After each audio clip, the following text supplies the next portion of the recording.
This is the DRS Sports Podcast. I'm your host, Sheldon Alexander, and we continue to roll on the pod as I gave out 2 winning picks on Thursday's pod, bringing our totals to 36 and 26 against the spread in the play-in/playoffs, and a 48-30-1 record for my NBA picks against the spread in the NBA overall. We just keep rolling. So remember to like and subscribe so that you never miss our expert betting insights here on the DRS Sports Podcast.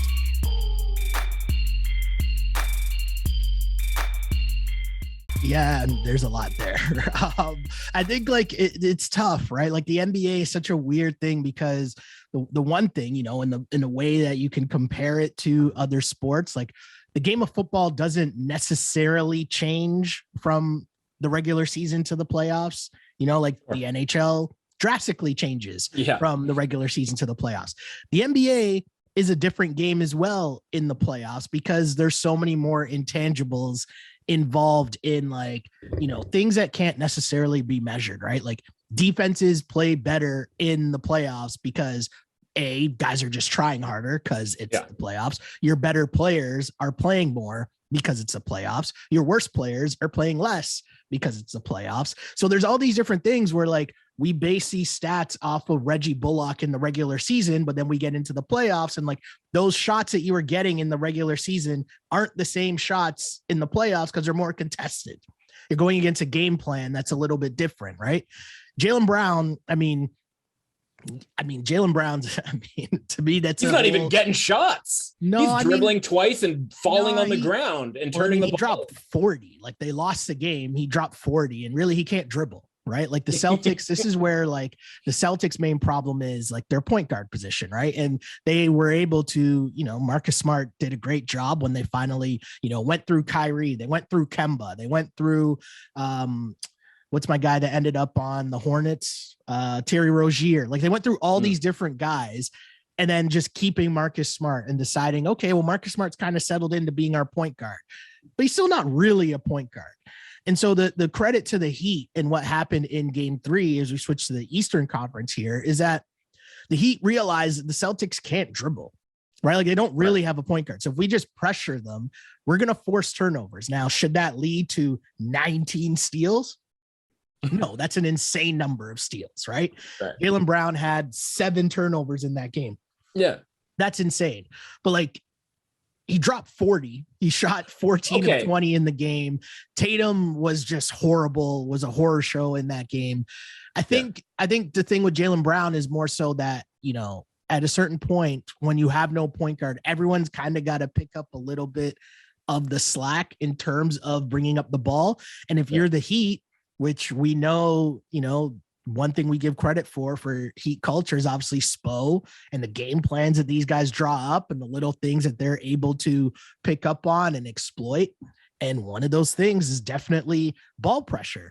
We're going to, if Tatum's going to bring up the ball, then we're going to ride him all the way up the floor. And clearly, I guess that tired him out a bit. PJ Tucker, he's not enjoying the PJ Tucker experience in game 3 for sure. Right. Marcus Smart, he's not an actual point guard. We're going to make his life a little more difficult riding him up the floor. And you're going to get a lot of turnovers, right? And the Boston Celtics, that was still one of the weirdest games I've ever seen. I don't really have much of an explanation in terms of what happened in that game 3 because it was crazy scoring runs / scoring droughts. You had injuries like Jimmy Butler not playing the entire second half. And you would think the Celtics should be able to win that game. But then they have their own injuries and then returns from injuries. And then there's all these reviews and steals and turnovers. And, if anyone were to tell you that PJ Tucker would hold Tatum to 10 points while outscoring him with 17 points, right? Find me the person that predicts that as the thing that would happen, right? So it's just super strange looking at that game. And that's where, again, I don't know how many things a stat's going to tell you about, Kyle Lowry making those. Kyle Lowry, you look at his stats and you're going to think, I don't know what he really did in that game. But in crunch, to start the game, he changed the whole forecast for the Heat because he was getting out and pushing the ball and pushing the pace. And Raptors fans will remember The emergence of Siakam was him running the floor and Lowry finding him on the outlet pass and just getting easy baskets. And that's one thing that he did at the start of that game for Miami to really get them out and get them going, like just pushing the ball, pushing the pace. So you look at his stat line and says 11 points, 6 assists, 4 steals. And it's like, okay, that's all right. But like pushing the pace at the start of the game. And then at the end of the game, he came up with that big steal to kind of ice it to find Strauss for the layup. He also was the one in the huddle that said, hey, we need to run this play, get the pin down for Strauss, find Strauss. Strauss knocks down a 3. And it's like, those are things that I don't know where the stat is to tell us that that's going to happen in an NBA playoff game. And right? that's, like, and that's my point. Like, from a basketball standpoint, like it isn't just all in the box score, right? Like people need to understand the difference between the box score and metrics, right? So I look at Jaylen Brown, it's like, yeah, man, you turn the ball over 7 times. I would venture to guess all of those were live ball turnovers that basically immediately led to a layup on the other end. But there's also like this, the voodoo element, if you will, of like momentum and the crowd just being like, man, you guys, you turned it over again. I can tell you at least 4 of them. I'd say, because Victor Oladipo had 4 steals, and I know Oladipo came in and there was at least like 3 plays straight where Oladipo just stripped him and it was just bad.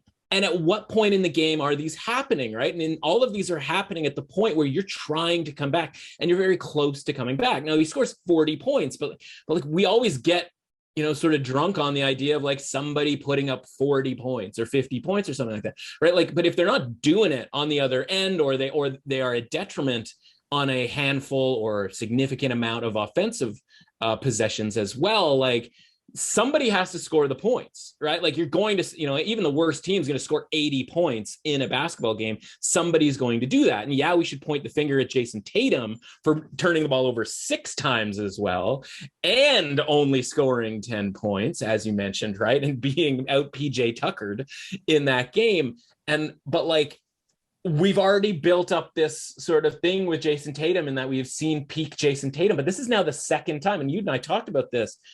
Like, this is a second time that we've seen just a really bad Jason Tatum game.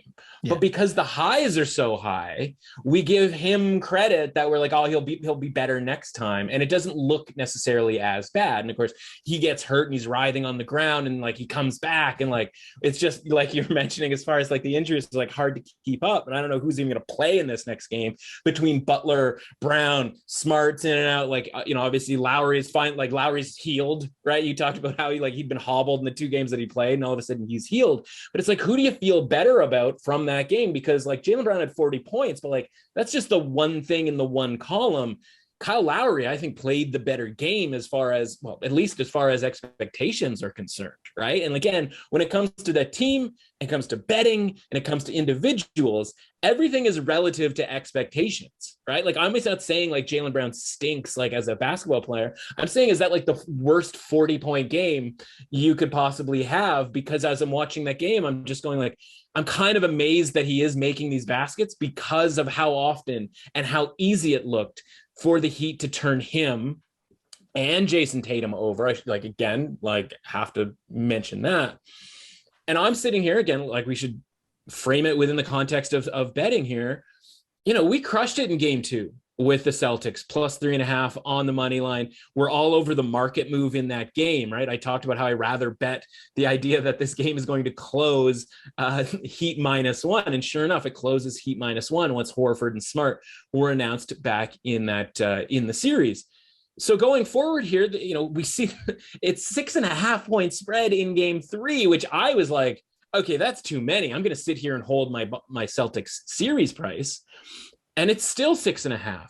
So as we go into game 4 here, Shell, like, are you looking at this going like, man, that was such an outlier on a bunch of different levels that like the Celtics, the fact that was a 1-point game, given all of the sort of chaos that was going on with that game, are you looking at this going, okay, that was a weird game, I'm betting the Celtics -6.5, or are you looking to take the points with the Heat?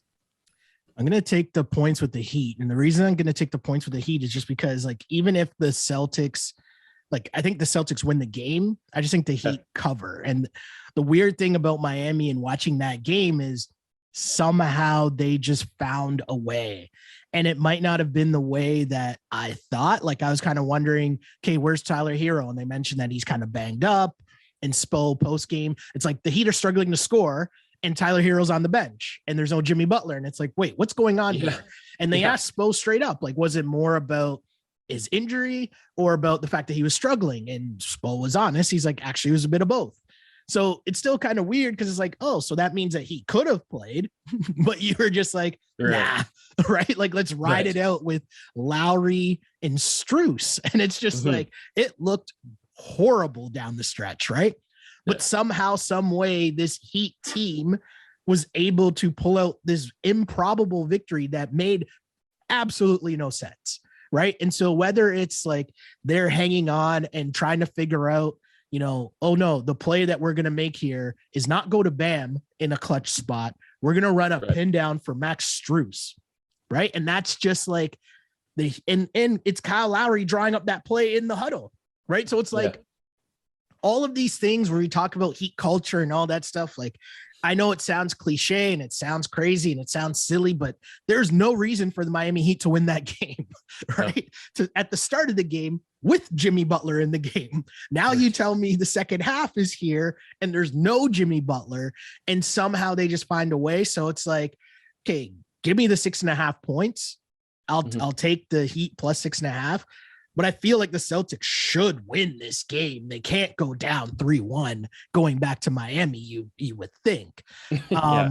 You'd think. I'm not going to play the spread. Like how I'm going to do it is basically the series price is back down to Boston minus 105. I'm going to play that because I'm not worried about the road games, you know, in Miami. I think Boston has a very legitimate chance of winning a game 7 in Miami. We obviously we know, right, what those point spreads are going to be. We know that's going to be a -1, you know, situation, right? If everybody's healthy.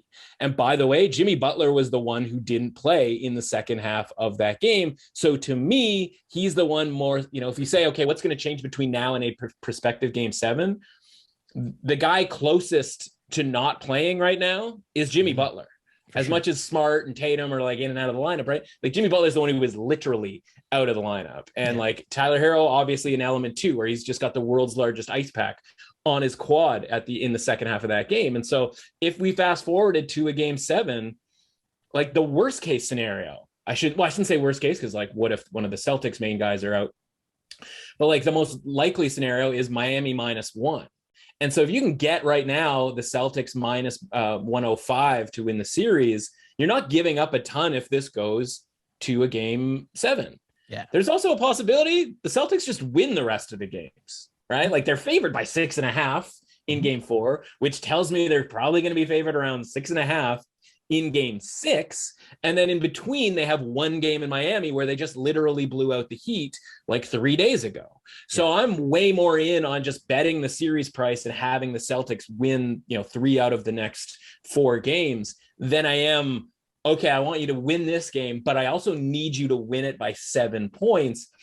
Coming off of a game where, you know, clean up an aisle 3 over here, like the Heat did win the shot quality battle.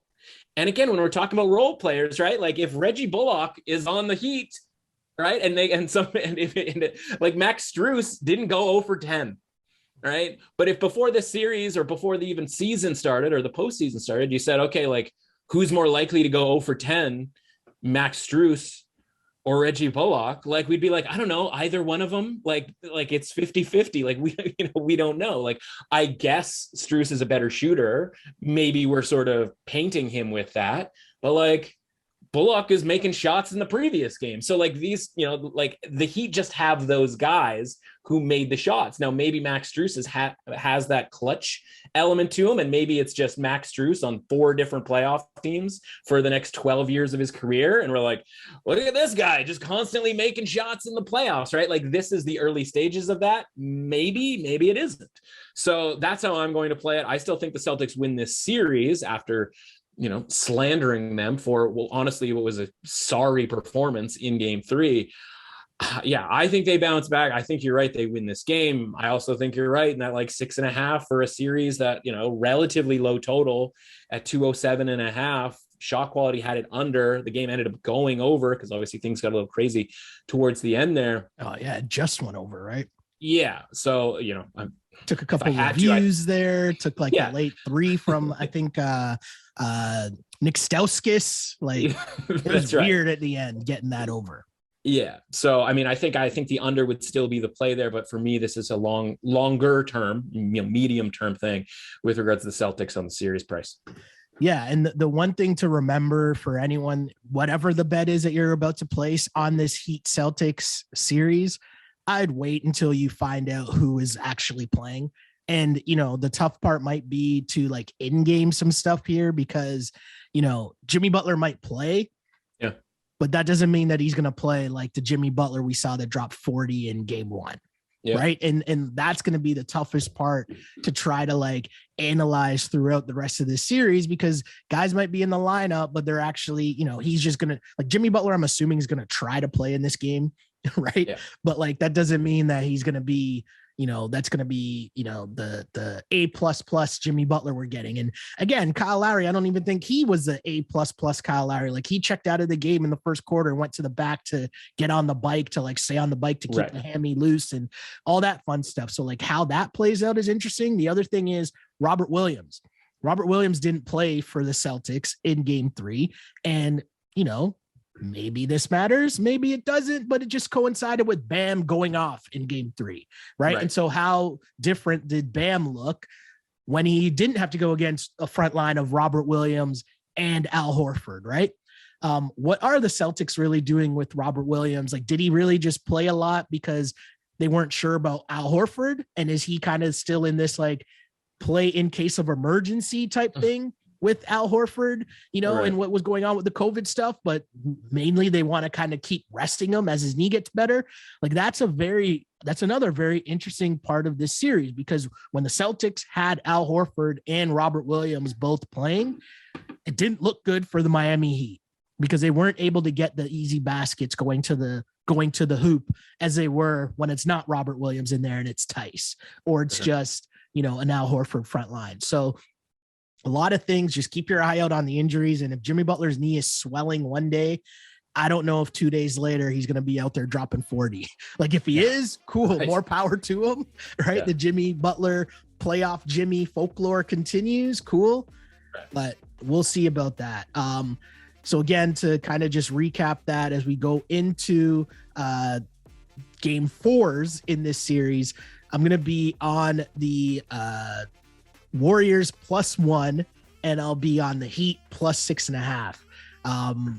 Trying to see if the run can continue here, coming off a 2-0 pod last